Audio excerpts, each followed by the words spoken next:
नमस्कार।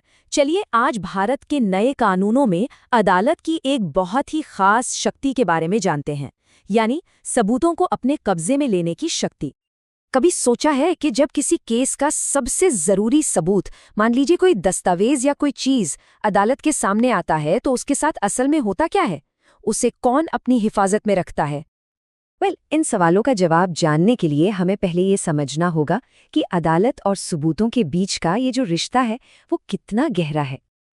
देखिए, कोई भी मुकदमा हो, उसकी की पूरी नींव सिर्फ एक चीज पर टिकी होती है, सबूत।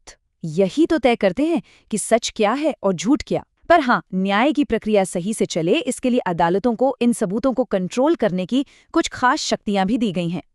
और इन्हीं शक्तियों में से एक है सबूत को जब्त करने की शक्ति। इसे अंग्रेजी में इम्पाउंड करना भी कहते हैं। तो ये शक्ति आती कहाँ से है? ये पावर भारत के नए कानून यानी भारतीय नागरिक सुरक्षा संहिता 2023 की धारा 109 में बिल्कुल साफ साफ बताई गई है। कानून कहता है कि कोई भी न्यायालय यदि वो उचित समझे तो किसी भी दस्तावेज या चीज को जब्त कर सकता है। अब इसमें जो सबसे जरूरी हिस्सा है ना, वो है यदि वो उचित समझे। इसका मतलब ये हुआ कि यह पूरी तरह से अदालत के विवेक पर है, उसके फैसले पर है। तो चलिए अब इस शब्द इम्पाउंड या जब्त करना का सही मतलब समझते हैं, क्योंकि ये सिर्फ किसी चीज को ले लेने से कहीं बढ़कर है। इसका सीधा सा मतलब है कि अदालत ये ऑर्डर देती है कि किसी खास दस्तावेज या चीज को कोर्ट के ही किसी अफसर की कस्टडी में, मतलब उसकी हिरासत में सुरक्षित रखा जाए। ये एक तरह की जुडिशियल सेफ्टी है।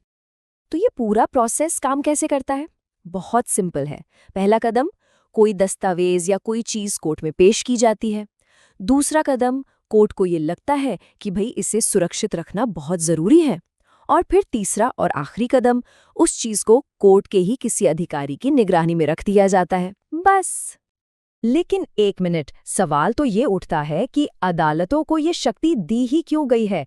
इसके पीछे का असल मकसद क्या है? देखिए, इसका एक ही मकसद है, न्याय को सुरक्षित रखना।